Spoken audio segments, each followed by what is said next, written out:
As you sit on the doorstep of this tournament, you look at this team.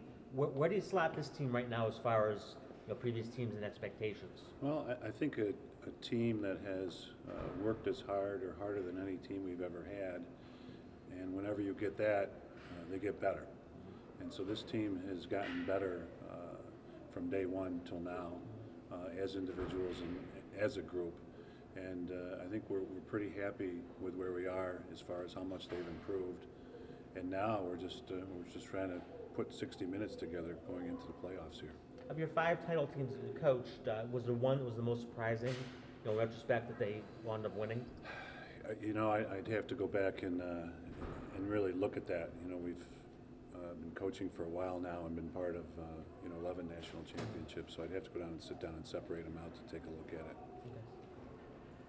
Coach, what do you remember about Yale from the last time you guys played them in the tournament? I just remember they're a very competitive, well-coached team. This team came out early in the year, was very highly ranked early in the season, had a couple of losses, and now I've watched them going down the stretch. They just lost to Albany, who I think is on fire right now, and coming out winning the Ivy League championship to put them in the playoffs. So it's a well-coached team, very good team. Got some great players on the team, and we're going to have to play good lacrosse at 7:30 on Sunday after graduation.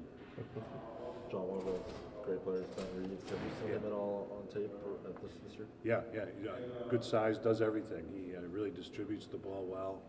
He dodges well. He's a little bit more of a lefty than a righty.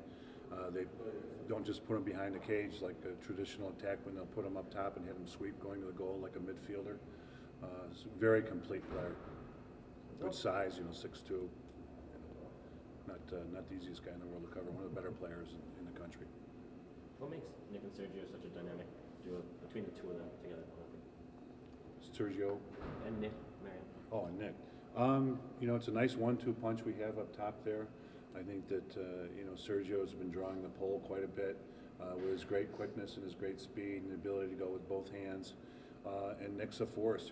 Wouldn't be surprised to see a pole on Nick this weekend and have them put a shorty down low on one of the attackmen. And Nick's a very good dodger and a great shooter. Both guys are on our man-ups, so it's a nice 1-2 punch we have with those guys.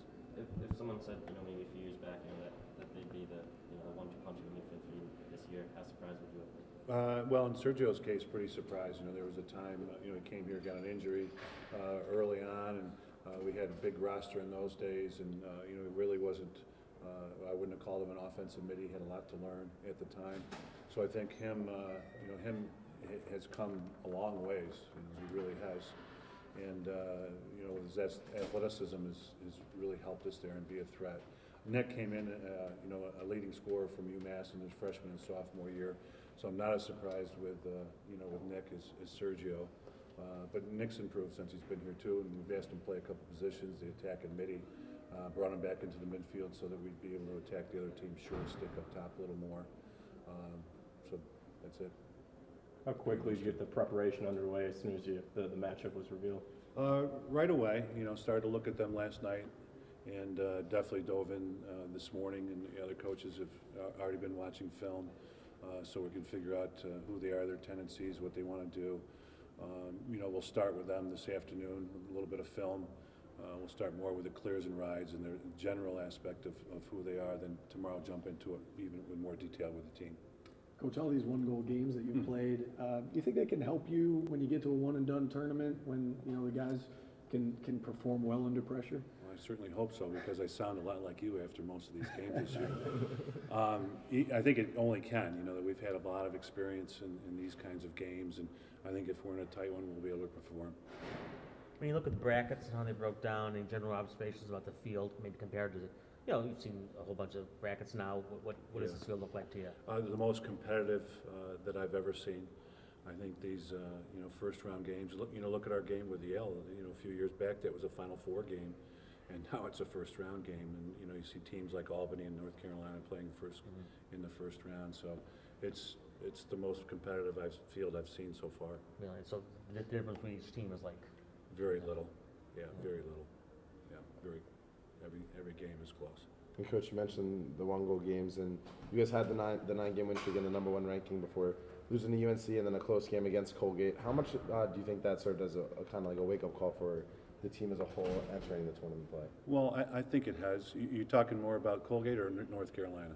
I'd say, well, the loss from North Carolina and Yeah. staying close to it. Yeah. And averaging. Well, I think in Carolina's case, it's a team that you've played during the year and you beat during the year. It's always difficult to play somebody especially that you've beaten. And then Colgate, we know we were going to get 1 of 2 games with them, and they had some seniors on that team that are going to basically go home after our game, and they're going to leave it all in the field, especially at their place. Like a couple of years ago, it was a very competitive game down there. So it's, I think the good part is, we're getting everybody's best game, and we're winning. And to be able to come from behind and win, or stay on top and win, it's been good practice for us. Sunday night playoff game at the Dome. Get much better than that? No, we hope we'll have a little bit of a crowd there. I know it's getting a little bit late on Sunday. We don't have a choice because of graduation as far as what time we play. And it's that time of year. You're either going to go on and play your next game, or it's going to be your last one. And we want it to be our next game.